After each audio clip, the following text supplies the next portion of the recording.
देखो, जो संत महात्माओं को कष्ट देते हैं, दुख देते हैं, उसका बाद में परिणाम क्या होता है यह हम नहीं, भगवान के किताब में ही लिखा है।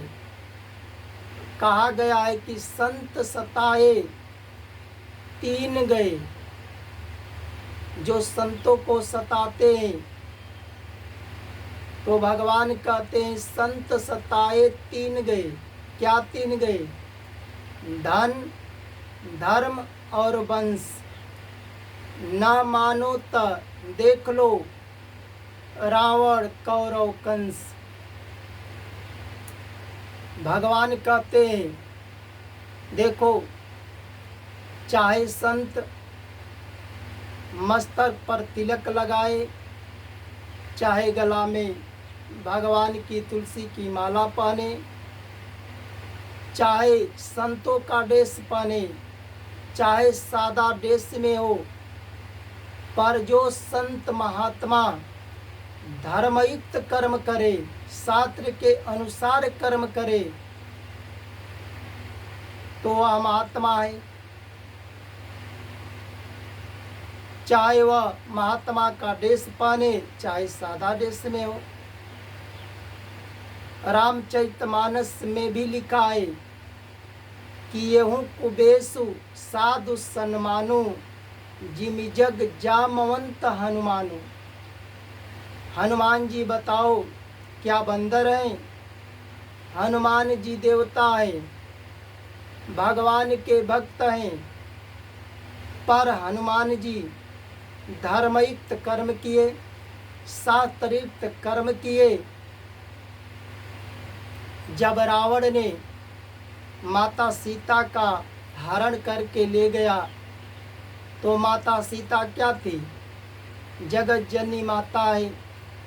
माता सीता का शादी भी हो चुका है और जबरदस्ती हर करके ले गया। तो हनुमान जी भले बंदर रूप बनाए, पर उस स्त्री का लाने के लिए प्राण तक दे दिए, प्राण तक लगा दिए। तो यह है धर्मयुक्त कर्म। अब देखो, रावण को भले चारों वेद का ज्ञान था,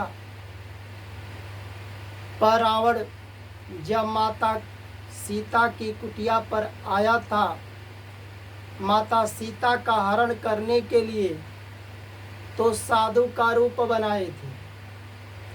क्या रावण बनाया था? साधु का रूप। मस्तक पर तिलक था, गला में माला था और साधु का पोशाक था। पर भिक्षम देही जब माता सीता भिक्षा देने के लिए जब बाहर निकली, तब रावण ने माता सीता का हरण कर लिया।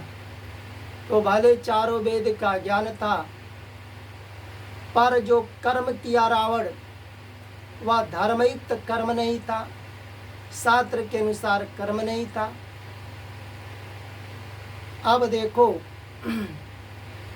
जब रावण माता सीता का हरण किया तो माता सीता जगत जननी माता है। चाहे वह किसी की स्त्री हो, किसी की भी बहन हो, किसी की बेटी हो, जो कोई जबरदस्ती हरण करता है, उसके साथ छेड़खानी करता है, तो यह धर्मयुक्त कर्म नहीं है। शास्त्र इसका इजाजत नहीं देता। तुम किसी की बहन बेटी को जबरदस्ती हरण करके ले जाओ, उसे छेड़खानी करो। भक्त विभीषण क्या था?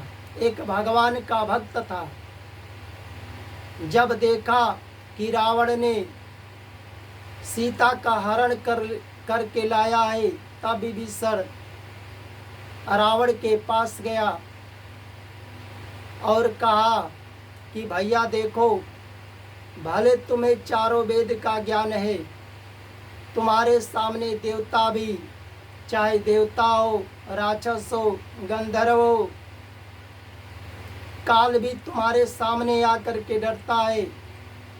तो इसका मतलब ये थोड़ो है कि तुम धर्म के विपरीत काम करो, तुम अधर्म करो, किसी की स्त्री को जबरदस्ती हर करके लाओ, या जिस स्त्री को हर लाए हो या जगत जननी माता है, चाहे किसी की भी स्त्री हो, तुमने यह धर्मयुक्त कर्म नहीं किए हो।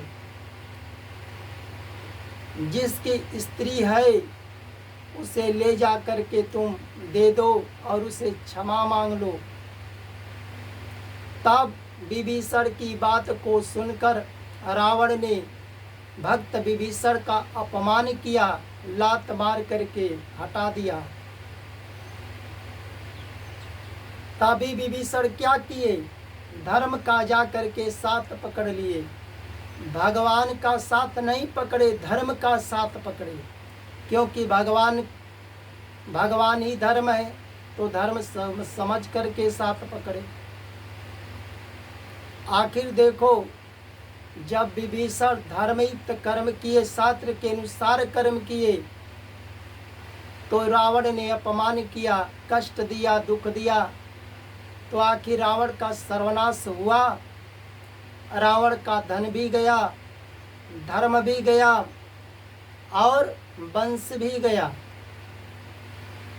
इसलिए भगवान कहते हैं कि मेरा भक्त जो धर्मयुक्त कर्म करता है, शास्त्र के अनुसार कर्म करता है, उसे अगर कोई भी सताएगा, कष्ट देगा, निंदा करेगा, तो हम अपने भक्त के कष्ट को नहीं सहन कर पाएंगे। दुर्योधन क्या था? राजा था, और राजा का कर्म होता है धर्मयुक्त कर्म करना और प्रजा को भी धर्म पर ले चलना, धर्म के रास्ते पर ले चलना। पर जो पांडव थे, धर्म का कार्य करते थे, धर्म शास्त्र के अनुसार थे। पांडवों का जो जमीन हक चाहिए, राज्य चाहिए, दुर्योधन नहीं देना चाहता था।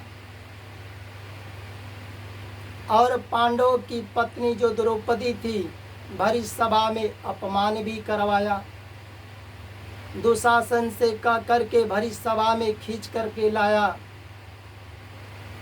पर उस द्रौपदी का इज्जत कैसे बचा? भगवान कृष्ण ने बचाए। तो पांडव क्या थे? धर्म पर थे, धर्मयुक्त कर्म करते थे। इसलिए जो दुर्योधन ने सताया, कष्ट दिया, इधर भगवान हस्तिनापुर गए थे शांति का प्रस्ताव लेकर। दुर्योधन को कहे कि कम से कम पांडवों का जितना जमीन राज्य चाहिए उतना मत दो, 5 गांव ही दे दो, हम पांडवों को मना लेंगे। पर भगवान शांति दूत बनकर गए थे, संत बन करके गए थे, धर्मयुक्त कर्म किए थे, शास्त्र के अनुसार कर्म किए थे।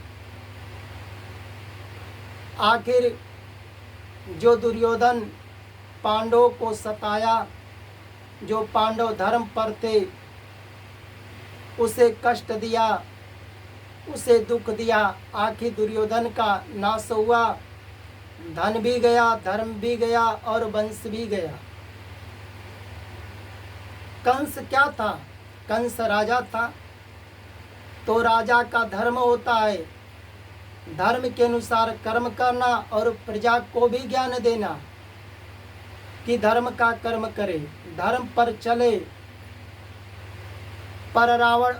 पर कंस अधर्म भी करता था और अपने प्रजा से अधर्म करवाता था।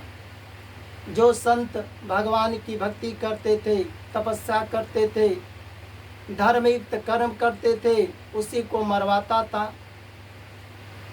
आखिर उस कंस का भी गया न, धन भी गया, धर्म भी गया और वंश भी गया। तो भगवान कहते हैं, और भगवान इधर कहते हैं जो मेरा सच्चा भक्त है, धर्मयुक्त कर्म करता है, शास्त्र के अनुसार कर्म करता है, अगर उसे कोई सताएगा, कष्ट देगा, निंदा करेगा तो उसका सर्वनाश करेंगे, ऐसा कि इस धरती पर मरेगा तो संसार हंसेगा। देख लो, रावण ने भक्त विभीषण का अपमान किया, धर्मयुक्त कर्म किए। आज कलयुग 5000 वर्ष से ज्यादा बीत गया। द्वापर 8,64,000 बीत गया। जाकर के त्रेता में रावण का जन्म हुआ। कितना लाख वर्ष बीत गया, आज भी रावण का बुराई हो रहा है। क्यों? भक्त का अपमान किया। आज देखो, कुछ स्त्रियां, यह सोशल मीडिया का जमाना है, जो दूसरे से प्रेम करके अपने ही पति की हत्या कर दे रही है बिना गलती का। उसका पति धर्म पर है और दूसरे से प्रेम करके जो हत्या कर देती है, तो देखो जो पाप की आज हिंदुस्तान का घर घर लोग जानते हैं। इसलिए धर्मयुक्त कर्म करना चाहिए, संत महात्माओं को नहीं सताना चाहिए। जो संत महात्माओं को धर्मयुक्त कर्म करते हैं, शास्त्र के अनुसार कर्म करते हैं, उसे कोई सताएंगे, निंदा करेंगे, बुराई करेंगे तो मरेंगे तो संसार हंसेगा, और मरने के बाद भी उसे पाप योनियां लिख कर के रख दिए हैं भगवान। जय जय श्री राधे राधे।